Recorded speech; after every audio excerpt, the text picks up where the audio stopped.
Salut tout le monde. Aujourd'hui, on commence, on termine notre session avec le chapitre 10. Donc, chapitre 10, on va faire un petit aperçu de la mécanique ondulatoire, donc un petit peu de mécanique quantique.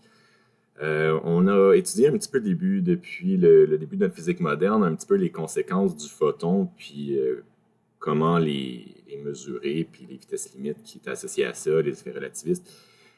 Cette fois-ci, on va aller faire un peu l'inverse. Donc, on va aller voir comment est-ce qu'on est capable de produire un photon.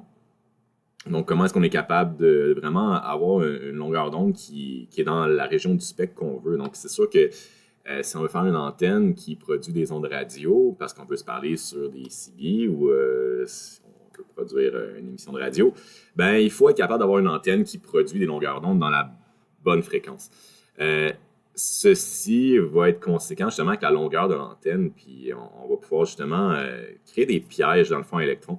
Donc l'électron va être piégé dans un certain endroit, puis comme l'électron va se comporter dans ce piège-là comme une onde, donc on va voir qu'on va se servir de la théorie de Broglie, c'est-à-dire qu'on a des ondes de matière. On va dire que l'électron se comporte comme une onde à ce moment-là, donc il va seulement être capable d'obtenir certains états.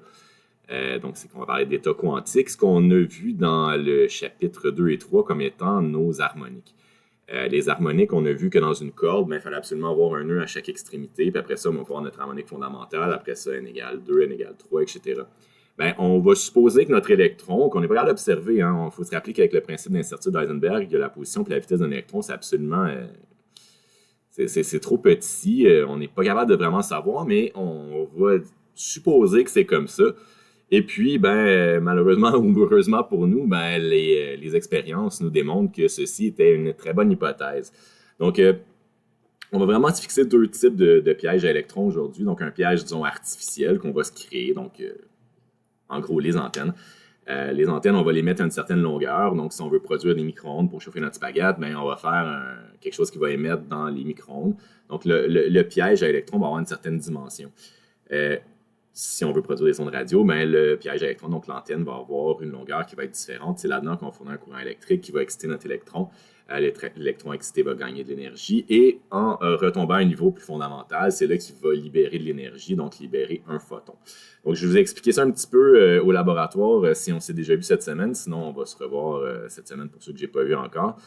Mais c'est quand même ça. Donc, ça, c'est le premier type, là, disons le piège non artificiel, qu'on va commencer avec ça. Puis l'autre, c'est des pièges un peu plus naturels. Donc, on va parler d'atomes. Des atomes, ça capture des électrons dans leur orbite, donc selon différentes orbitales que vous avez appelées en chimie SPDF. Nous, en physique, on va les appeler 1, 2, 3, 4, 5 parce qu'on n'a pas besoin de ces noms-là. Puis on a besoin des quantités, donc les quantités d'énergie qui vont être quantifiées selon les orbitales différentes. Puis c'est ça qui arrive quand on donne l'énergie à un atome. Donc au laboratoire, ce qu'on a fait, c'est qu'on a pris une petite ampoule de mercure, puis on a donné de l'énergie avec l'électricité, avec ce gaz-là. Donc, ce qu'on s'est rendu compte, c'est qu'il y avait une lumière qui était émise. Si on faisait passer cette lumière-là par un prisme, on voyait certaines raies spectrales, donc certaines couleurs. Puis, ça me dit que c'est pas toutes les couleurs qui sont possibles avec le mercure, mais seulement celles-ci. Donc, qui vont dépendre justement des énergies de transition envers les différentes étapes. Donc, on va regarder ça un peu plus en détail. Là, c'est sûr que là, j'ai tout résumé le chapitre en 4 phrases, puis là, personne n'a rien compris. Donc, on va y aller plus doux.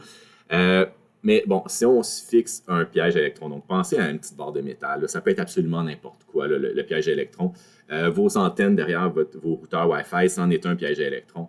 Les antennes de télé, ça fonctionne autant au niveau de l'émission des photons qu'au niveau de la capture.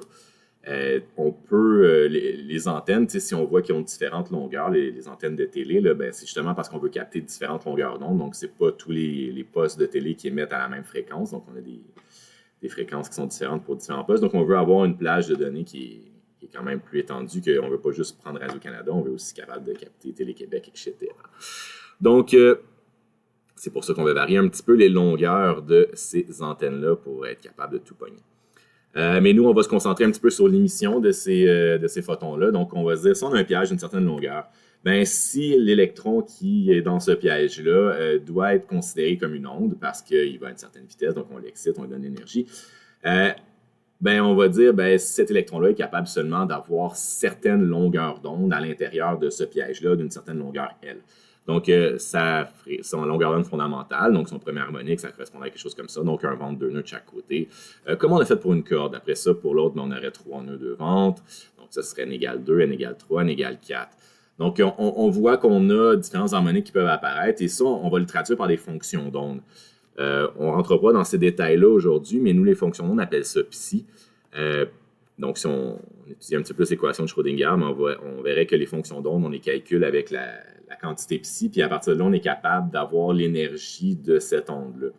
Donc, c'est pas quelque chose que je veux faire avec vous cette année, mais c'est quelque chose qu'on fait toujours en mécanique quantique, puis l'équation de Schrödinger, c'est quand même la base de la mécanique quantique. Autre chose que je devrais dire avant d'aller plus loin, c'est qu'il faut se rappeler que la mécanique quantique, c'est quand même une science probabiliste. Donc, on va essayer de prédire l'état d'un électron, mais ça va rester une probabilité. Donc, on ne saura jamais avec certitude est-ce que l'électron est dans l'état N1, N2, N3, N4, mais on peut avoir des probabilités qui vont être, mettons, à 90% dans l'état N1, dans 10% qui reste dans l'état N2, puis des petites poussières pour le reste. Mais on n'est jamais certain, hein, il y a toujours une incertitude reliée à ça. On ne sera jamais absolument convaincu dans quel état il va être. Mais ce qu'on va être certain, c'est l'énergie du photon qu'on va capturer. Donc, à ce moment-là, on va savoir que le photon qu'on a capturé, il va venir de telle ou telle transition. Et ça se calcule quand même, je n'oserais pas dire facilement, mais ça se calcule quand même bien. Donc voilà, si on prend des pièges qui sont vraiment linéaires, ça va ressembler un peu plus à ça. La théorie de Broglie ressemble un petit peu plus à ça. Donc pour un piège qui serait circulaire, les fonctions d'onde vont donner des harmoniques un petit peu plus comme ça. Donc on voit pour le n égale 8, on aurait 8 ventes situées sur un cercle comme ça. C'est un modèle. Hein. Il ne faut pas penser que l'électron fait vraiment cette espèce de vague-là tout autour de notre atome d'hydrogène ou peu importe. Là. C'est un modèle, on suppose que l'électron est comme ça, mais encore une fois, on ne sait pas où il est l'électron dans tout ça. Mais c'est un modèle qui fonctionne bien expérimentalement après, mais on ne sait vraiment pas en réalité si l'électron est vraiment comme ça. Est-ce que la fonction d'onde existe vraiment? On ne le sait pas. Mais au niveau des calculs puis de ce qu'on est capable d'en tirer, ça fonctionne super bien. Fait qu'on n'a pas le choix de garder cette théorie-là puis de dire on est capable de déduire plein de choses super intéressantes à propos de ça. Mais est-ce que l'électron est vraiment comme on le prétend? Loin d'être certain. Donc voilà, donc le modèle de Broglie correspondra à une longueur d'onde comme ça. Fait que la formule des longueurs d'onde, dans le fond, correspond exactement à ce qu'on avait dit pour les fréquences harmoniques dans le chapitre 2 avec les cordes. Donc la longueur d'onde va être donnée par 2 fois la longueur de notre piège, la longueur de notre corde qu'on avait donnée, divisé par n, qui était notre état, on avait dit notre numéro d'harmonique. Dans ce cas-ci, on va dire notre état ou nombre quantique. Donc, on va parler d'état quantique. N égale 1, c'est un état quantique. N égale 2, c'est un autre état quantique qui va correspondre justement à un état qui correspondrait plus au premier ici qu'on voit au deuxième.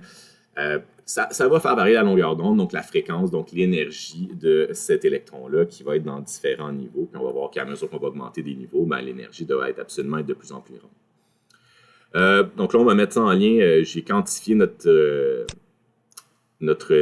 longueur d'onde parce qu'on avait des états quantifiés, donc n toujours un entier positif. Ce qui va faire que notre longueur d'onde de Broglie va être quantifiée. Donc, ce qu'on a, c'est que notre lambda n va être égal à h sur Pn, donc h qui est une constante, notre constante de Planck, qui est divisée par notre quantité de mouvement. Donc, c'est la quantité de mouvement qui doit être quantifiée. Comme la quantité de mouvement est quantifiée, mais en réalité, la quantité de mouvement, c'est P est égal à mv. Si P est quantifié, M, la masse de l'électron, ça ne change jamais. Donc, ça veut dire que la vitesse doit elle-même être quantifiée. Donc, on peut avoir n'importe quelle vitesse pour mon électron en fonction des différents niveaux d'énergie. Donc, la vitesse doit avoir des paliers vraiment qui sont précis. Donc, on ne peut pas avoir, je ne vais pas dire des chiffres n'importe quoi, là, mais on ne peut pas avoir n'importe quelle vitesse possible. Ce n'est pas une infinité de possibilités. On a vraiment des niveaux vraiment possibles à atteindre, mais on ne peut pas s'écarter de ça. Donc, plein de choses pour l'énergie cinétique, comme la vitesse est quantifiée, mais l'énergie cinétique va aussi elle-même être quantifiée. On peut faire la relation entre les deux. Donc, si on isole V dans un des deux, puis on isole, on se retrouve à avoir la quantité de mouvement est égale à Pn, qui est égale à la racine de 2MEN. Et si je remplace mon Pn par ma valeur d'énergie dans cette équation-là, j'arrive avec ma longueur d'onde qui est égale à H sur 2MEN. Ma longueur d'onde, je l'ai quantifiée avec mon 2L sur N dans la première ligne que j'ai donnée ici. Donc, on se retrouve à avoir notre énergie quantifiée de notre électron qui est donnée par h au carré sur 8 ml carré fois n au carré. Et ça, c'est vraiment intéressant. Pourquoi? Parce que ça me dit que je suis capable de prédire l'énergie de l'électron en fonction du niveau qu'il va obtenir. Donc, est-ce que je vais savoir avec beaucoup de précision quel niveau je vais être capable de donner à mon électron? Pas tant.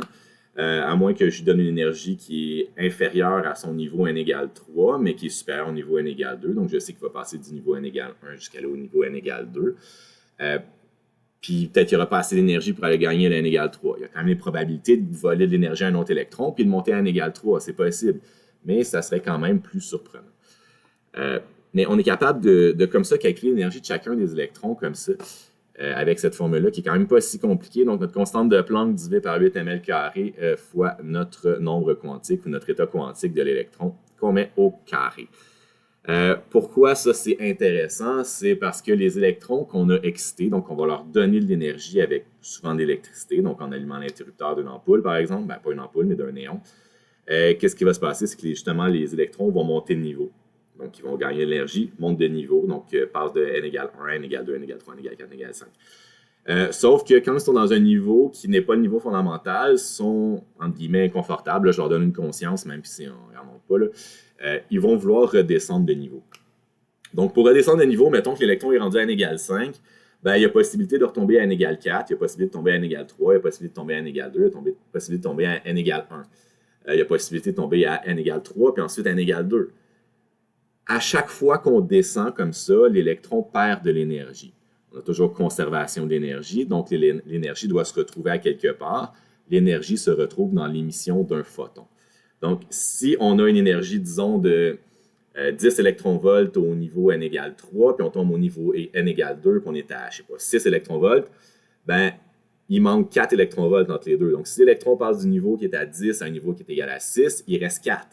Le 4 électronvolts va se retrouver dans l'énergie du photon qui a été émis. Donc, toujours conservation d'énergie. La perte d'énergie de l'électron se transfère en énergie du photon qui est émis. Donc, la lumière qu'on va observer va correspondre à un photon qui a 4 électronvolts d'énergie.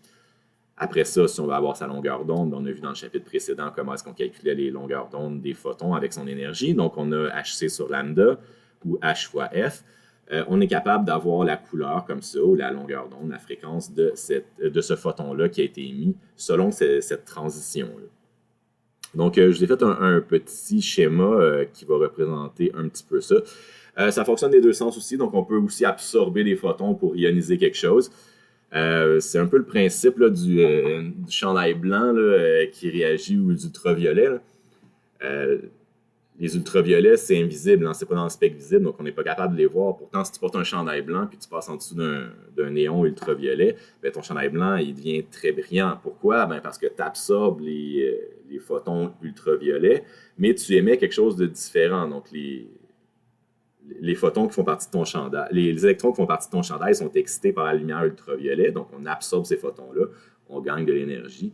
Et après ça, ben, on va réémettre dans certaines longueurs d'onde qui va être propre à ton chandail. Donc, selon la teinture qu'il y a dans ton chandail, c'est ces éléments-là qui vont réfléchir, entre guillemets, la lumière. C'est pas comme un miroir. Hein? Le miroir, tout simplement, il prendrait le rayon UV puis il le renverrait directement. Là, on l'absorbe et on le réémet dans une longueur d'onde qui va être différente. Donc, c'est pour ça que nos vêtements ont des couleurs différentes. Donc, ça fonctionne de la teinture. Qui vient vraiment des niveaux de transition entre les atomes qui constituent le tissu et la teinture qui est dessus.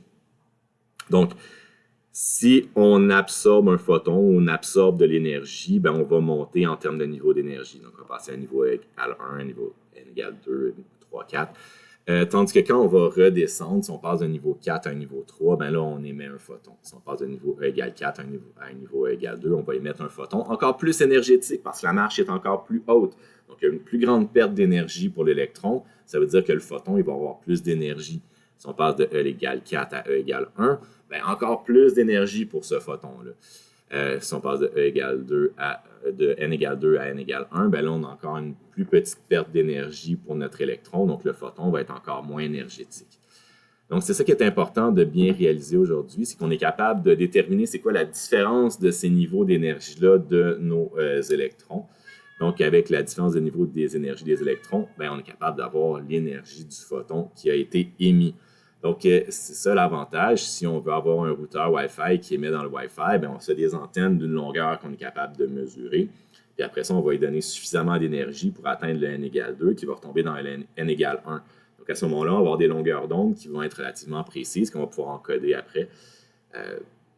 Donc, selon certaines pulsations. Mais c'est vraiment d'établir vraiment une bonne longueur d'onde puis qu'on soit bien stable là-dedans. Donc, c'est pas pour rien que pas mal toutes les antennes de routeurs sont à peu près la même dimension. C'est parce qu'ils fonctionnent à peu près dans tous les mêmes fréquences, là, autour de 5 GHz pour les plus récents, peut-être 2.4 si je me rappelle bien pour les plus vieux. Mais ça reste des longueurs d'onde relativement constantes, là. C'est un petit peu la même chose pour les micro-ondes. Donc, on a toujours des choses qui sont relativement constantes, puis c'est là que ça devient intéressant. On est capable de produire des photons selon la longueur d'onde qu'on a de besoin. Donc, on peut produire toutes sortes d'ondes à différentes longueurs d'onde selon cette technologie. Donc, voilà. J'ai fait un petit exemple pour bien illustrer tout ça. Donc, j'ai un électron qui est piégé dans un puits de potentiel d'une largeur de 100 picomètres. Donc, ça, c'est la largeur du puits de potentiel, il est très étroit. Qui a l'énergie minimale de l'électron. Donc, l'énergie minimale de l'électron, ça veut dire n égale 1. Qui a la perte d'énergie d'un électron passant de l'état n égale 3 à n égale 2. Donc, il faut calculer ce qu'est l'énergie à n égale 3, l'énergie à n égale 1, faire la soustraction des deux. Qui a la longueur d'onde du photon émis en B, ben, le photon qui va être émis en B, ben, ça va être celui qui va avoir l'énergie du niveau 3 moins le niveau 1. Donc, on va pouvoir calculer sa longueur d'onde. Puis si on était dans le niveau 3, ben, quelles sont les autres longueurs d'onde possibles pour les photons émis? On regardera ça quand on sera rendu. Mais vous devrez déjà savoir, j'en ai parlé tout à l'heure. Donc voilà, donc première énergie minimale de l'électron, donc H au carré sur 8 ml carré, donc 6,03 fois 10 à la moins 18 joules. Donc faites attention à vos constantes. Ici, ça va être super important de mettre votre constante et vos énergies en joules. Si vous mettez ça en la constante H en électronvolts, vous n'aurez jamais la bonne réponse à cause du H au carré. Vous allez avoir quelque chose qui est vraiment, vraiment, vraiment à côté de la traque. Donc, assurez-vous de faire vos calculs en joules dans le système international, puis ensuite de convertir en électronvolts comme je vous ai montré. Si vous ne faites pas ça, votre réponse, autant en joules qu'en électronvolts, ne sera pas bonne. Donc, faites vos calculs en joules, c'est toujours plus prudent. Donc, voilà, pour l'énergie minimale, c'est tout. On met n égale 1, puis on remplace là-dedans. Donc, 100 picomètres, pico, c'est fois 10 à la moins 12. La masse de l'électron, ben, vous l'avez sur votre feuille de formule, donc autour de 9,11 fois 10 à la moins 31 kg. Votre constante de Planck, 6,63 fois 10 à la moins 34 joules fois seconde environ. Donc, vous devriez être capable de pitonner tout ça. Maintenant, la perte d'énergie d'électrons passant de n égale 3 à n égale 1. Donc, moi, j'aime bien mettre des petits indices pour bien savoir qu'est-ce que je fais. Donc, ce que je dis delta E31. Ça veut dire quoi? Ça veut dire que c'est la variation d'énergie. Donc, delta, c'est une variation. Donc, variation d'énergie entre l'état 3 et l'état 1. Donc, c'est une façon de l'écrire. Il y a plein d'autres façons. Donc, ce que j'ai à faire, c'est de faire la soustraction du niveau 3 moins le niveau 1. Donc, j'ai la constante qui est devant qui va toujours être la même. Ensuite, j'aurai le niveau 3 moins le niveau 1, donc 3 au carré moins 1 au carré. Donc, j'arrive avec 4,83 fois 10 à la moins 17 joules ou 302 électronvolts. Donc, le photon que je vais émettre aura aussi cette énergie-là, donc de 4,83 fois 10 à la moins 17 joules. Ça donne quoi en termes de longueur d'onde? Ben, j'ai tout simplement à dire que delta, mon énergie, va correspondre à l'énergie du photon, donc soit H fois F ou HC sur lambda. Moi, j'ai décidé d'y aller directement avec lambda, donc HC sur ma variation d'énergie, donc 4,12 nanomètres. Quelle couleur, ça? Bien, ce n'est pas visible. Donc, il faut faire attention, hein. Il y a des photons qui sont émis qu'on peut voir, il y a des photons qui sont émis qu'on ne peut pas voir. Il faut faire vraiment attention à ça. On a tendance à penser que si c'est un photon, on le voit. Pas nécessairement. Le photon existe dans la lumière visible, mais existe aussi dans les ultraviolets, dans les infrarouges, dans les ondes longues, dans les ondes radio. Dans tout le spectre électromagnétique, tout ça, c'est des photons.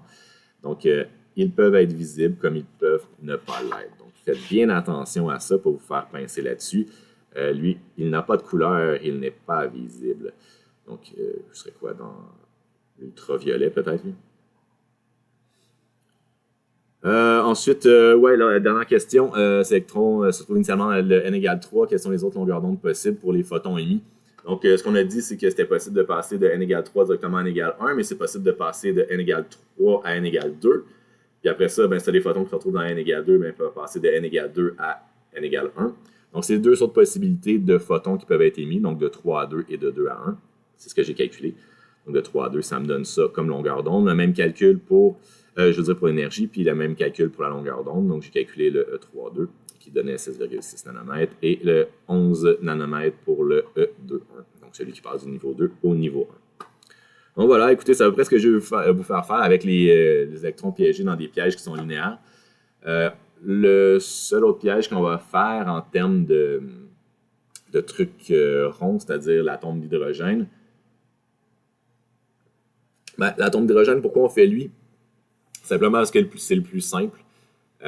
Tous les atomes se font avec un certain petit facteur de correction, par contre, là, sûrement dû aux forces aux forces nucléaires fortes qu'on ne comprend pas à 100%. Là. Mais ça fonctionne quand même bien. Mais pour la plupart des atomes, quand on fait les calculs de raies spectrales, donc les longueurs d'onde possibles qui peuvent être émises, donc ça serait des longueurs d'onde qu'on pourrait mettre sur un spectre comme ça. Là, elles ne sont pas visibles. Là. Mais si on prend un élément puis on le met dans un petit néon, puis on met de l'électricité, mais ce qu'on va voir, c'est qu'on va voir une certaine couleur. Après ça, si on fait passer dans un prisme comme au laboratoire, mais on va voir les raies spectrales, comme j'ai mis quelques exemples ici. Donc, pour le spectre de l'hydrogène, il est ici. Donc, c'est le troisième. Donc, vous voyez qu'on a quelques petits violets, on a un rouge. Donc, ce n'est pas un spectre qui est super excitant parce qu'il n'y a pas grand-chose dedans.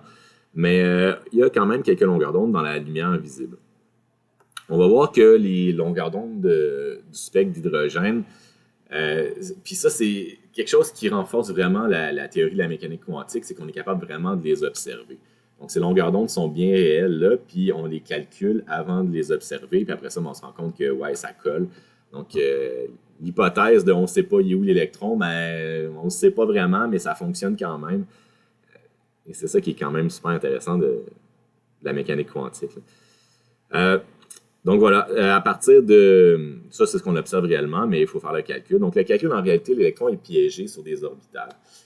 Qu'est-ce qui retient cet électron-là? Ben, c'est une force électrique. Donc, on a une force d'attraction électrique. Puis on est en équilibre avec une force centripète. Après ça, ben, on peut parler d'énergie potentielle parce qu'on a une attraction entre le noyau qui est positif et les électrons qui sont négatifs. Donc, on a une force d'attraction. Donc, une énergie potentielle qu'on va avoir négative. Donc, c'est tout ça qu'on va calculer, mettre tout ça ensemble et voir qu'on est capable de déduire quelles sont les raies spectrales de l'atome d'hydrogène et on peut en dire même un petit peu plus après ça. Donc, je vous ai refait un petit schéma, je l'ai volé en fait dans le manuel, assez sommaire là, de ce qu'on pourrait voir dans un atome d'hydrogène. Donc, au centre, on a un proton. En périphérie, on a un électron. L'électron est en orbite qu'on suppose sphérique. Est-ce qu'il est vraiment en orbite sphérique? On ne le sait pas. Mais on fait cette hypothèse-là. Pourquoi? Parce que c'est là que le calcul est le plus simple. Puis sinon, on ne pourrait pas avancer bien vite. De toute façon, ça reste quand même relativement... comment je pourrais dire? Je vais dire logique. Là. On ne sait pas il va être où exactement l'électron. On sait qu'il va peut-être varier un petit peu son orbite, mais en moyenne, il devrait se situer sur un rayon qui devrait être relativement constant pour les raisons qu'on a dit tout à l'heure. Donc, tout ça doit être quantifié. Donc, on devrait être quand même assez stable sur un rayon. Bon, écoutez, il y a quelques petites quantités qu'on va calculer puis qu'on va mettre ensemble. Donc, j'ai mis la quantité de mouvement, comme j'ai dit, la charge de l'électron qu'on va mettre à moins E, donc moins la charge élémentaire. La charge du proton qu'on va mettre E, donc la charge élémentaire. Puis pourquoi on fait seulement l'atome d'hydrogène et on ne fait pas les autres? Ben, imaginez, dès qu'on tombe à l'atome d'hélium, ben, on se retrouve à avoir 2 protons, 2 neutrons. Comment on tient compte des neutrons dans le noyau? Ça fait varier son volume un petit peu. Les forces nucléaires qui apparaissent là-dedans. Après ça, ben, au lieu d'avoir juste un électron, ben, on en a 2. Mais comment les électrons interagissent l'un envers l'autre, ils vont s'influencer. Puis après ça, ben, si on tombe dans des noyaux encore plus gros, ben, on a plusieurs orbitales qui sont remplies dès le départ. Ça devient extrêmement compliqué. Donc, ça se fait. C'est des choses que moi, j'ai faites à l'université, mais qu'on ne fait pas vraiment au niveau du cégep. Le but aujourd'hui, c'est vraiment de vous faire une petite introduction, que vous compreniez comment ça se calcule, tout ça. Et après ça, au bout de la ligne, c'est d'appliquer les formules que je vous ai démontrées. Donc, la dernière formule d'énergie pour l'électron piégé tantôt. On va avoir un petit peu l'équivalent ici pour calculer le rayon puis l'énergie de ces photons-là qui vont être émis ou des électrons qui vont être sur les orbitales. Donc, on commence par l'énergie potentielle. Donc, si vous vous rappelez un petit peu de votre cours d'électricité, on avait défini l'énergie potentielle électrique comme étant la constante de Coulomb fois les deux charges mis en commun divisé par la distance entre les deux. Donc, dans notre cas, l'énergie sera quantifiée parce qu'on va voir que le rayon doit avoir des valeurs bien discrètes. Donc, il ne peut pas avoir n'importe quelle valeur, le rayon. Donc, l'énergie va avoir des valeurs discrètes aussi. Donc, on va quantifier l'énergie avec un petit n et c'est le rayon qui va être quantité. La quantité Q1 ben, qui va être l'énergie de l'électron, le Q2 qui va être l'énergie du proton, ou vice-versa, et R qui va être la distance entre les deux. Donc, mon rayon qui va séparer mon premier orbital avec mon électron, mon noyau avec mon premier électron. Donc, voilà pour l'énergie potentielle. Donc, j'ai remplacé Q1 par E puis Q2 par moins E, ou l'inverse, ça ne change rien. Le reste, ça reste ma constante. Pour ce qui est des forces électriques, donc on a dit qu'une force électrique, la semaine passée, on a fait la loi de Coulomb. Donc, la loi de Coulomb, c'était la constante de Coulomb fois la charge du premier fois la charge du deuxième divisé par la distance qui les sépare. Donc là, j'ai fait le module. Je pourrais bien rajouter module ici pour pas que vous me reveniez avec il manque un moins. Non, j'ai pris juste le module, donc tout ça est en valeur absolue. Donc, les E ici sont en valeur absolue. Donc, ça, c'est le module de la force d'attraction vers le centre. Donc, c'est la force qui exerce une charge positive avec une charge négative. Donc, si vous ne vous rappelez pas, ben, retournez voir vos notes en électricité. Force centripète, ben, ça, on a vu ça en mécanique, on a vu ça en électricité. On le revoit ici. Force centripète qui dépend de la vitesse et de la masse d'un objet et de son rayon. J'aurais peut-être dû quantifier les vitesses et les rayons. Pas si grave. Là. Mais la force centripète, oui, elle va s'égaler à la force d'attraction parce qu'on va avoir un rayon qui va être constant. Et là où je demande de faire un petit peu d'acte de foi avec moi, c'est d'accepter le moment cinétique comme étant quantifié. Je sais très pertinemment que vous avez eu de la difficulté à terminer votre cours de mécanique, tout ce qui est en rotation. Donc, je sais que le moment cinétique, vous allez probablement passer par-dessus assez rapidement. Sachez que le moment cinétique, ça représente un petit peu la quantité de mouvement, donc la masse fois la vitesse d'un objet, mais qu'on met en rotation. Donc, un petit peu comme le moment de force, on faisait fois le rayon, ben, c'est un petit peu la même chose pour le moment cinétique versus la quantité de mouvement. Donc, on va faire la masse fois la vitesse fois le rayon. Cette fois-ci, le moment cinétique, on doit le quantifier. Cette quantité-là qui doit être quantifiée. Donc, je ne veux pas trop m'étendre sur les justifications de tout ça. C'est pas simple. Puis, je ne veux pas perdre 2 heures de votre temps pour quelque chose que vous allez zapper assez rapidement dans votre cerveau. Mais c'est vraiment la quantité qu'on doit fondamentalement quantifier. Donc, on ne peut pas avoir des moments cinétiques qui sont plus petits que la plus petite valeur possible. Notre constante en mécanique quantique qui nous permet de régir les plus petites valeurs possibles, c'est la constante de Planck. Pire que ça, on va y aller avec la constante de Planck réduite. Donc, c'est la plus petite valeur possible qu'on est capable de donner à nos moments cinétiques. Ça va être une certaine valeur n quantifiable de notre constante de Planck réduite. Donc, on va avoir une constante de Planck qui était h sur 2pi. Donc, c'est là qu'on va introduire notre quantification, puis qu'on va vraiment avoir des niveaux d'énergie et de rayons qu'on va pouvoir définir. Écoutez, honnêtement, historiquement, je ne sais pas comment ils ont... C'est M. Bohr, là, Niels Bohr, là, qui a réussi à faire ça. Si tu veux mon opinion, selon moi, il a essayé quelque chose, puis ça a fonctionné. Moi, je ne connais pas de raison vraiment fondamentale pourquoi le moment cinétique devrait vraiment être quantifié. Mais au niveau des calculs et de l'expérimentation, ça fonctionne. Fait qu'il n'y a pas de raison de le contredire, à moins de trouver quelque chose de mieux.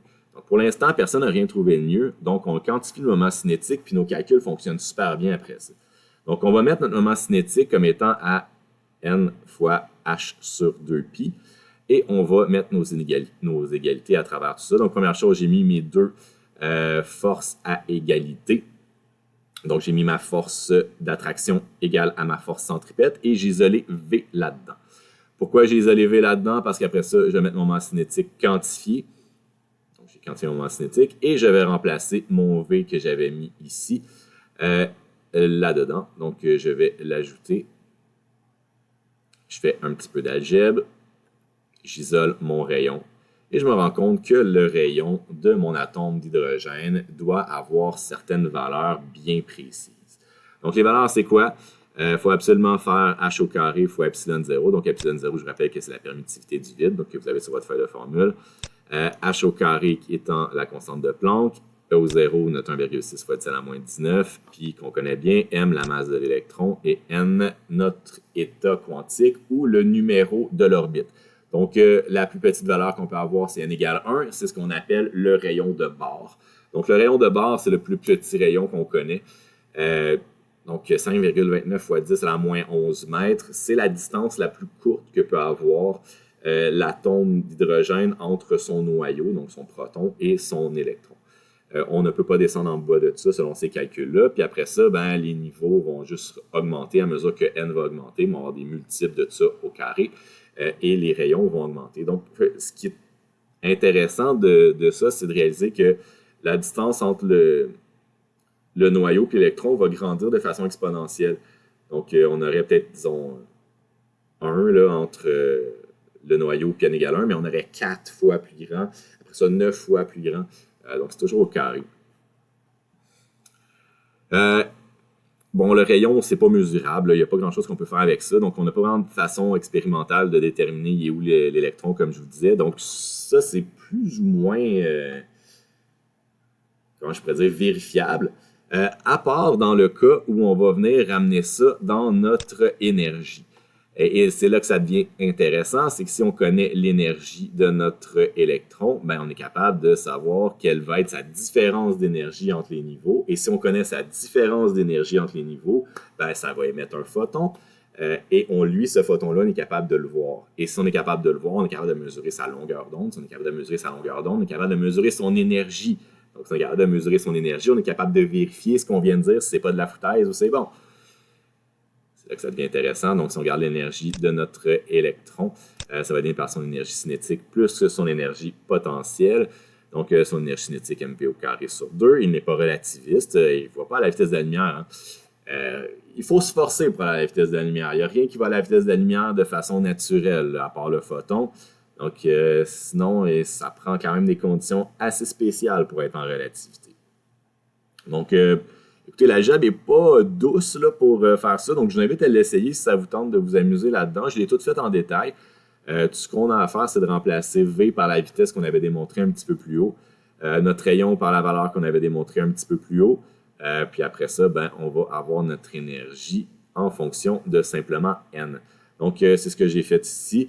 Donc, vous voyez, ça donne quelque chose de pas trop cute au départ, mais on réussit à simplifier avec une valeur d'énergie de notre électron qui est donnée par ça. Donc, on a une valeur négative d'énergie de notre électron et qui va être inversement proportionnelle à N. Donc, en gros, ce que ça nous dit, c'est que notre électron va avoir une énergie de 0 s'il est rendu à l'infini. Là, on va parler d'ionisation. Ionisation, ça veut dire quoi? Ça veut dire perte ou gain d'un électron dans un atome. Donc, si on vous dit que l'atome est ionisé, ça veut dire qu'il a perdu son électron. Donc, on est passé d'un niveau, disons, n égale 1, n égale 2. Mais après ça, l'électron est parti. Fait qu'il est où? Il est très, très loin. C'est quoi très, très loin? Bien, c'est à l'infini. Donc, un atome qui a été ionisé, il faut toujours penser que son état final, c'est l'infini.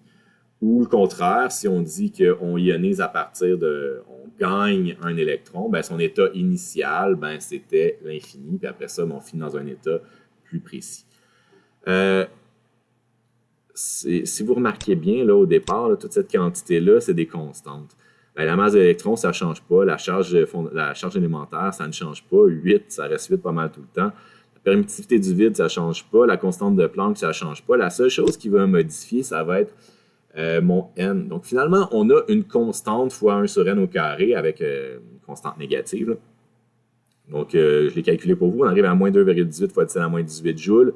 1 sur n carré, ou moins 13,6 électronvolts, 1 sur n carré. Donc, ici, ça va être une des fois qui va être intéressant de travailler avec les électronvolts parce que souvent, on va donner les quantités en électronvolts. Mais encore une fois, les deux, on peut passer d'un à l'autre. Toujours pour un maximum de précision, tu peux aller directement avec la grande valeur, mais sinon, ben, tu peux te servir des valeurs raccourcies qui sont exprimées sur la feuille de formule. OK. Ceci dit, l'atome d'hydrogène va avoir plusieurs possibilités de destination finale pour son électron. On peut passer de l'infini à des n allant... Il n'y a pas de limite à n. Mais après ça, ben, on redescend à un niveau plus bas toujours, et c'est là qu'on va avoir l'émission d'un photon. Je vous ai sorti un petit dessin ici. Je ne sais pas si c'est le plus facile à voir, mais ce qu'il faut réaliser, c'est qu'il y a des séries qui existent. Les séries, c'est quoi? C'est juste pour catégoriser les transitions. Parce que c'est une valeur vraiment ultime, pas tant, là, mais la série de Lyman, par exemple. La série de Lyman a la particularité que n'importe quelle transition, donc c'est des photons qui sont captés, qui ont été émis par l'atome d'hydrogène. Tous ceux qui sont dans la série de Lyman, ce sont des photons qui étaient dans des niveaux supérieurs, on ne sait pas quoi, mais qui ont tous fini dans n égale 1. Donc l'électron est parti, mettons, à n égale 7, il a fini à n égale 1. Donc une transition directe de 7 à 1. Il n'a pas passé par n égale 5, par n égale 3 pour finir à n égale 1. Il est passé directement de n égale 7 à n égale 1. Un autre qui serait passé directement de n égale 5 à n égale 1, il est aussi dans la série de Lyman. Tous ceux-là qui passent de n égale n'importe quoi jusqu'à n égale 1, ce sont la série de Lyman.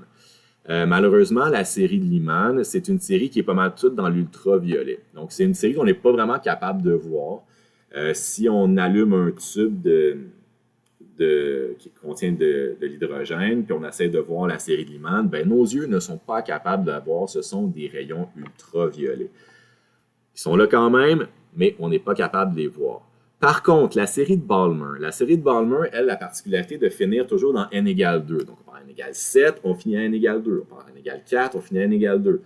Celle-là, la série de Balmer, elle a la particularité d'être visible. Donc, les raies spectrales qu'on a vues ici, là, ceux-là sont toutes dans la série de Balmer. Donc, c'est toutes des transitions qui ont fini à n égale 2.